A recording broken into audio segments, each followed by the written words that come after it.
જય દ્વારકાધીશ મિત્રો. હેલો મિત્રો, કેમ છો બધા? હું નસીબદાર તો ખરી જ. બચપણમાં માતા પિતાનો અઢળક પ્યાર, ભાઈ ભાભીના હેતપ્રીત અને અભ્યાસની પૂરેપૂરી સુવિધા. મને ક્યારેય કોઈ વાતનું દુઃખ પડ્યું જ નહોતું. અભ્યાસ પછીનું સુખનું છેલ્લું પગથિયું ચડવાનું બાકી હતું. તે ભાભીએ પૂરું કરી દીધું. જેવી મેં MScની પરીક્ષા આપી કે ભાભીએ એમના પિયર પક્ષનો છોકરો માતા પિતાને મારે માટે બતાવી દીધો. અમરીશ સરસ મજાનો યુવક હતો, ઊંચો, ગોરો અને નમણો. એમણે મારો ફોટો જોઈને જ મને પાસ કરી દીધેલી. સોએ હર્ષ સ્મિતની મોહર મારી કહી દીધું કે જુગતે જોડું છે. અમરીશને જુનિયર પ્લાન એન્જિનિયરિંગની નોકરી મળી ગઈ. અમારી સગાઈ પછી એની મનપસંદ નોકરી મળતા એણે અને એના ઘરના સોએ મને સુકનવંશી માની. આમ તો સગાઈ પછી 2-3 મહિનામાં જ લગ્ન લેવાનું બંને પક્ષે વિચારેલું, પરંતુ અમરીશને કંપની તરફથી 9 મહિનાની ટ્રેનિંગ આવી પડી અને એ ટ્રેનિંગ પણ બિહાર જેવા દૂરના સ્થળે. એ ટ્રેનિંગ પૂરી થઈ પછી એણે તરત જ પ્લાન પર ફરજ બજાવવાની હોવાથી અમારા લગ્ન લગભગ 1.5 વર્ષ પાછા ઠેલાયા. હવે પ્રશ્ન એ આવીને ઊભો રહ્યો કે મારે આ સમય દરમિયાન શું પ્રવૃત્તિ કરવાની? આગળ અભ્યાસની હવે શક્યતા નહોતી રહેતી, લગ્નની પણ ઉતાવળ નહોતી. એટલે મારા પિતાએ વિચાર્યું કે સમય પસાર કરવા અને થોડો અનુભવ લેવા મારે કોઈ નોકરી કરવી, જેથી ભવિષ્યમાં હું ઘર ગૃહસ્થીમાં અમરીશને આર્થિક સહાય રૂપ બની શકું. મારા શિક્ષક પિતાએ એવું વિચાર્યું કે આ સમયમાં મારે કોઈ શાળામાં શિક્ષિકાની નોકરી સ્વીકારી લઈ બાળ માનસનો અભ્યાસ કરવો. એ માટે એમના પ્રયત્નો ફળ્યા અને એક મજૂર વસાહતમાં આવેલી અર્ધ સરકારી શાળામાં મને નોકરી મળી ગઈ. અલબત્ત નોકરીનું સ્થળ મારા ઘરની લગભગ 7-8 કિલોમીટર દૂર હતું, પરંતુ કોલેજના બીજા વર્ષથી પિતાએ મને સ્કૂટર અપાવી દીધું હોવાથી જવા આવવાનો પ્રશ્ન ઊભો જ ન થયો.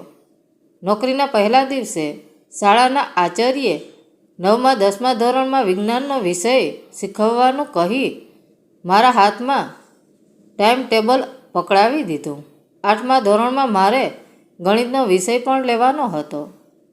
મને વર્ગ શિક્ષિકા બનાવવામાં ન આવી, કારણ કે હું હજુ અનુભવી નહોતી. ટાઈમ ટેબલ મુજબ પહેલો પીરિયડ મારે માટે ફ્રી હતો, પણ બીજો પીરિયડ 10મા ધોરણમાં વિજ્ઞાનનો હોવાથી હું શિક્ષક ખંડમાં બેઠી બેઠી વિજ્ઞાનના પાઠ્યપુસ્તકનો પ્રથમ પાઠ તૈયારી કરી રહી હતી.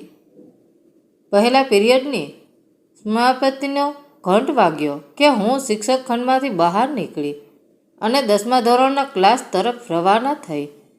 આ વર્ગનો પ્રથમ પીરિયડ ગુજરાતીનો હોવાથી એ વિષયના શિક્ષક વર્ગમાંથી નીકળી ગયા હતા.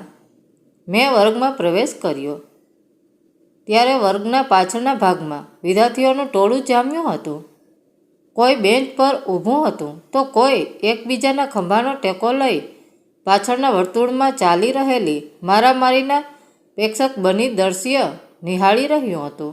મેં વર્ગની લોબીમાં પડતી બારીમાંથી જોયું તો એક હટ્ટો કટ્ટો વિદ્યાર્થી એવા જ બીજા વિદ્યાર્થીને જમીન પર પાડી એના પર ચડી બેસી કહી રહ્યો હતો, ખબરદાર, જો મારી બહેન પર નજર કરી તો અને જીવતો નહીં છોડું. એણે નીચે પડેલા વિદ્યાર્થીના માથામાં ના વાળ ખેંચી મસ્તક જમીન પર પટક્યું. મેં ઝડપથી વર્ગમાં પ્રવેશી મોટેથી કહ્યું, ચાલો લડાઈ ઝઘડા બંધ કરી સૌ પોતપોતાની બેન્ચ પર બેસી જાઓ. મારો અવાજ સાંભળી 60 આંખો મારા તરફ કેન્દ્રિત થઈ. 2-4 છોકરાઓ ગુપચુપ બેન્ચ પર બેસી ગયા. હજુ કેટલાય વિદ્યાર્થીઓ અવાજ કરી રહ્યા હતા. મારી આજ્ઞાની કોઈ પર અસર થઈ હોય એવું લાગ્યું નહીં. અચાનક બાજુના ખંડમાંથી એક શિક્ષક ઘસી આવ્યા અને ટોળાની વચ્ચે જઈ બંને વિદ્યાર્થીઓને એક મુક્કો લગાવી છૂટા પાડ્યા અને પછી જે વિદ્યાર્થીઓ એની અડફેટે ચડ્યો એને ફૂટપાથનો માર ચખાડતા બેન્ચ પર બેસી જવાનું કહ્યું. માત્ર ગણતરીની સેકન્ડોમાં 100 વિદ્યાર્થી પોતપોતાની જગ્યા પર ગોઠવાઈ ગયા. પેલા શિક્ષક ઘંટો પાડી 100ને ધમકાવી પાછા પોતાના વર્ગમાં ચાલ્યા ગયા. હાથમાં વિજ્ઞાનનું પાઠ્યપુસ્તક રાખી હું સત્તા વિહોરણી બની ટેબલ પાસે ઊભી રહી. આ 30 વિદ્યાર્થીઓ પર મારો કોઈ પ્રભાવ પડ્યો નહોતો. 40 મિનિટ મેં જેમ તેમ પસાર કરી નાખી. વિદ્યાર્થીઓને હું બરાબર શીખવી શકીશ કે નહીં એનો કોઈ નિર્ણય હું ન કરી શકી, પણ વિદ્યાર્થીઓ મને શાંતિથી સાંભળતા હતા. ખરા કદાચ આ શાળામાં કોઈ યુવાન સ્ત્રી શિક્ષિકા તરીકે નહોતી, એટલે કે પછી મારા વસ્ત્ર પરિધાન અને ભાષા પરના પ્રભુત્વની એ લોકોને નવાઈ લાગી હશે, એટલે એ બધા ગુપચૂપ મને સાંભળતા હતા અને બ્લેક બોર્ડ પરનો ડાયાગ્રામ અને લખાણ નોટબુકમાં ઉતારતા હતા. આ બીજા પીરિયડ પછી ટૂંકી રિસેસ હોવાથી ઘંટ વાગ્યો કે બધા વિદ્યાર્થી વર્ગમાંથી બહાર નીકળવા લાગ્યા.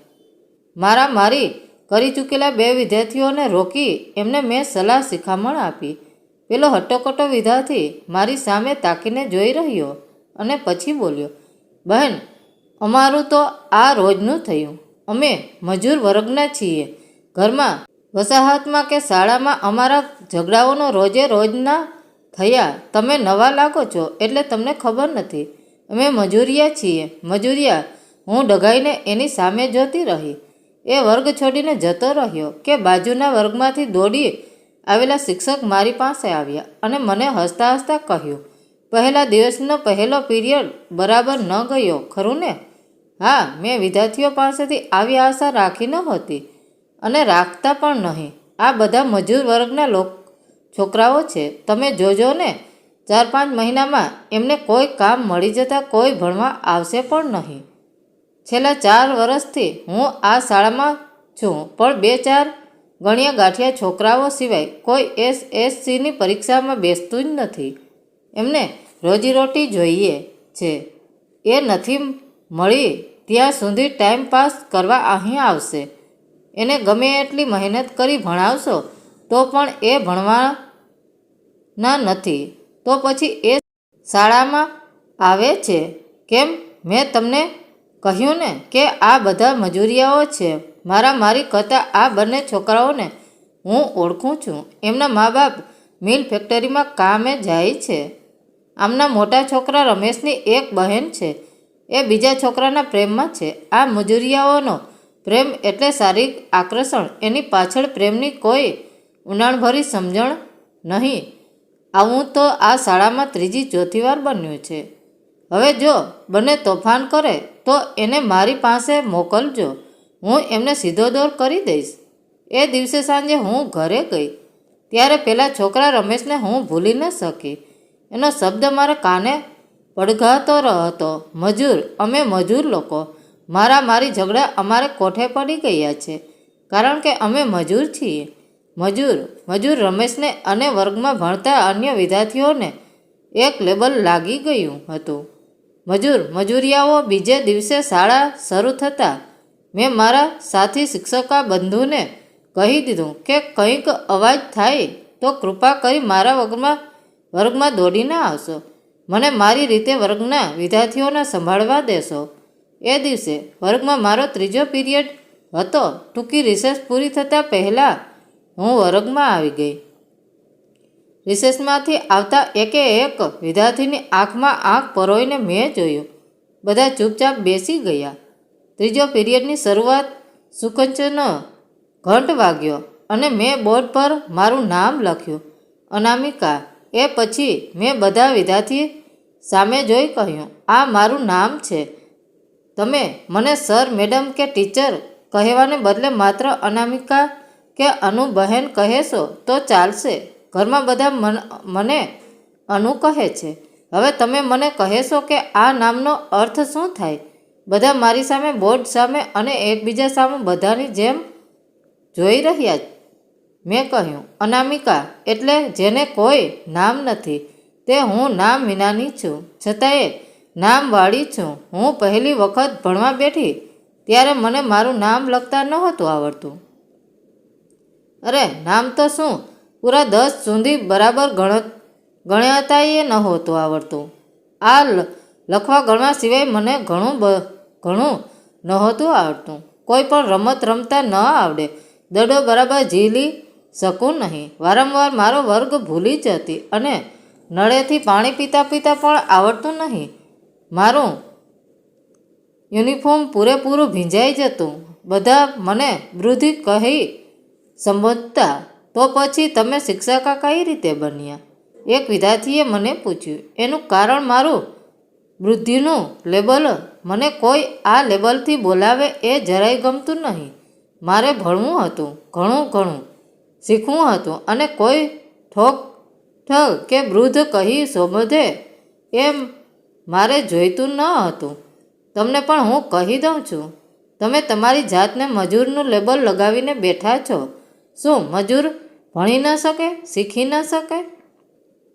અમેરિકાના કેટલાય પ્રમુખો ખેત મજૂરી કરતા, સફાઈ કામ કરતા આ બધા વિશ્વના શ્રેષ્ઠ દેશના પ્રમુખ કઈ રીતે બની શક્યા?